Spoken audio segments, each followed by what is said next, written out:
Annyeong! Welcome to Delightful! Sitting in front of me is a very special package from Junkyspot.com. This was sent to me courtesy of the seller, however I'm not getting paid to make this video. True commentary only. This is a voiceover though.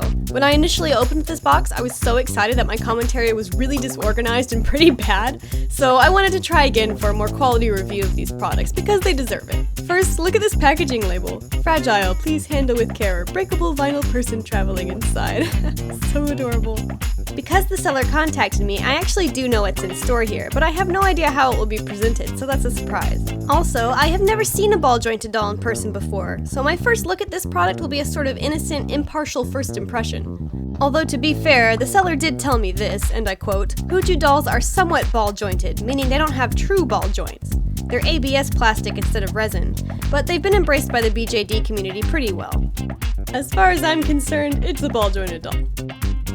Look at all this! Wow! There was a lot more in here than I expected.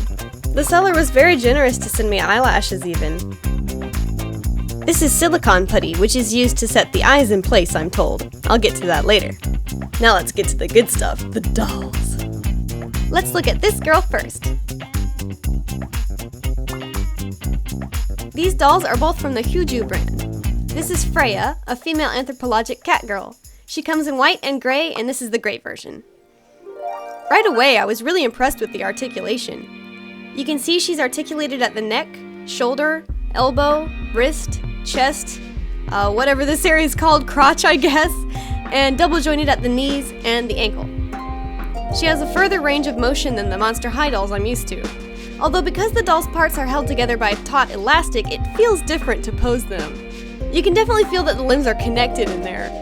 And when you move one limb, it affects the other ones and it might pop it out of place. In a way, it actually makes posing them a little trickier because all the pieces have to work together. It's interesting.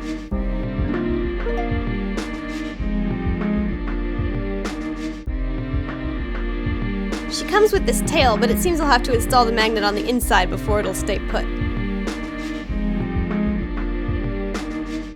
Unlike the Mattel dolls I'm used to, ball-jointed dolls come with hollowed-out sockets for eyes to be installed. Freya here uses 16mm eyes. I chose red for mine. They look kind of funny by themselves, right? I'll install them later. And look, she came with a little freebie blind toy. It was a purple fish. Cute, right? Because cats like fish, maybe? She's 23.5 centimeters tall, and for first impressions, I'm very impressed.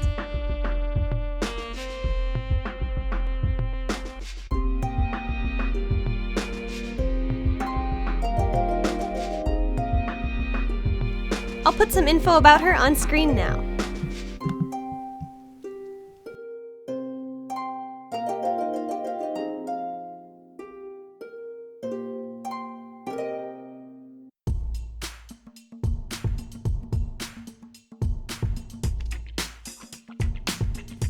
We're only halfway done. There's another entire doll in here.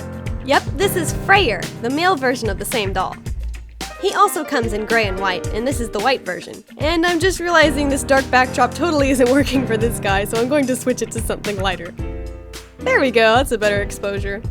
He also comes with a tail, and his model requires 18mm eyes. I chose the hazel option for my doll, although there are tons of colors to choose from on the site. He also came with a freebie fishy friend. Say that 5 times fast. An orange one this time.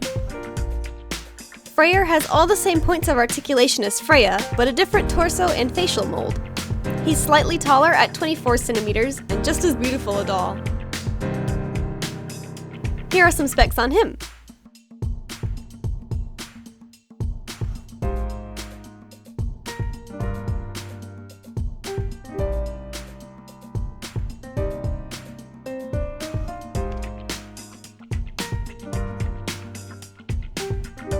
The package also came with a few other freebies I wasn't expecting, including a little Pokeball, I think that's a teeny Larvitar, correct me if I'm wrong, a kitty keychain, this sushi eraser, and a pony. Yay! Overall, I'm very impressed. As the first collector quality dolls to add to my collection, I'm very thankful it's these two. I want to give a huge thank you to Junkyspot and encourage you guys to check out the website if you're interested in these kind of dolls. As for some closing comparisons to the $15 to $25 dolls I'm used to, well, while these Hujoo dolls have a greater range of motion and posability, I do find Monster High easier to pose. Because of the elastic running through the insides of these dolls, they can easily pop out of a pose or have a limb return to neutral position without you wanting it to. The waist articulation has to be one of my favorite details though.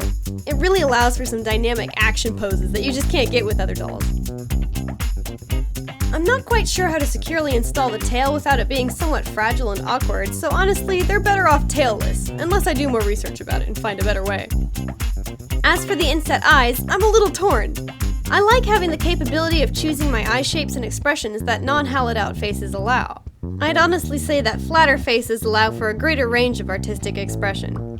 However, there's no denying that inset eyes are quite beautiful and lifelike. I can't wait to customize these two. I've already got big plans in mind. They're definitely going to be their own separate videos, so stay tuned for that in the next month or so. Thanks again to Junkyspot. I really appreciated this opportunity to see these kind of dolls. And to everyone watching, I hope you found the video informative and entertaining. I'll see you guys in my next video. Stay artsy! 안녕!